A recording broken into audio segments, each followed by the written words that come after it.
Vamos analisar hoje o segundo capítulo do livro de Sofonias. Ele já começa assim com um chamado bem forte, né?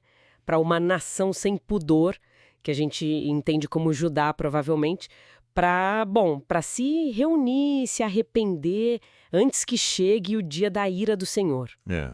E esse dia é descrito como algo que varre tudo, tipo palha ao vento, uma imagem bem poderosa. Sim, é uma urgência clara. Mas o interessante é que, logo em seguida, no versículo 3, já vem um convite, uma porta aberta. Ah, sim. Aquele que diz: busquem o Senhor, todos vocês humildes da terra. Exato. Vocês que cumprem os seus preceitos, busquem a justiça, busquem a humildade, talvez vocês tenham abrigo no dia da ira do Senhor. Isso para mim já estabelece o grande tema do capítulo, sabe? Que seria? Esse contraste, julgamento severo para o orgulho, para a desobediência, mas ao mesmo tempo uma promessa de refúgio, de proteção para quem é humilde, para quem busca a justiça de Deus. Entendi, faz todo sentido. Bom, e aí? Logo depois desse chamado inicial para ajudar e desse convite aos humildes, o foco ele muda, né? Muda. Começa a detalhar o julgamento sobre as nações vizinhas. Isso, começa ali pela costa com as cidades filisteias. Gaza, Ascalon, Asdod, Ekron. Nossa, a descrição é de abandono, ruína, uma destruição bem específica. E menciona até os queretitas, aquele povo que vivia ali junto ao mar, ligado aos filisteus. E o que você acha fascinante ali sobre os filisteus? Tinha algo que te chama a atenção? Sim, é a inversão que está prevista nos versículos 6 e 7. A terra deles, a faixa costeira, vai virar o quê? Pastagem, currais para ovelhas. Pastagem. Mas para quem? Aí que está o ponto. Para o remanescente da casa de Judá. Aqueles que se mantiveram fiéis, humildes. Eles vão encontrar descanso e pasto justamente onde antes estavam os inimigos. Puxa, que reviravolta! E o texto diz claramente: o Senhor cuidará deles e restaurará a sua sorte. É uma restauração direta de Deus. Essa ideia da inversão é forte mesmo e, bom, não parem os filisteus, né? O texto segue. Segue sim.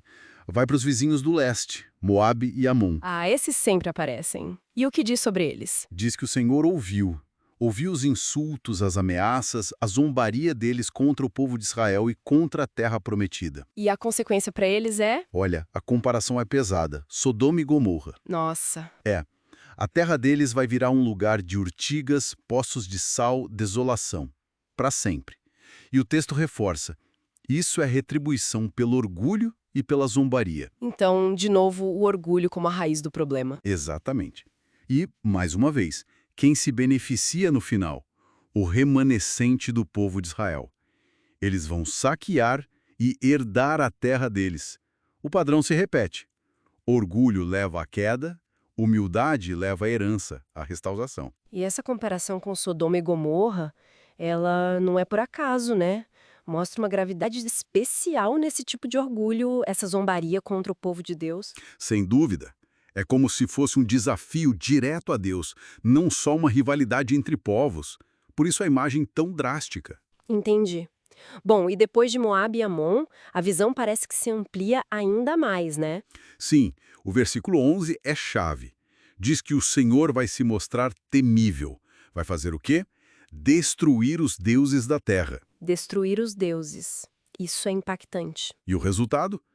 Todas as nações de toda parte vão adorá-lo. Quer dizer, a soberania de Deus se estende sobre todos, não só sobre Israel e seus vizinhos imediatos. E aí vem umas menções mais rápidas, mais diretas.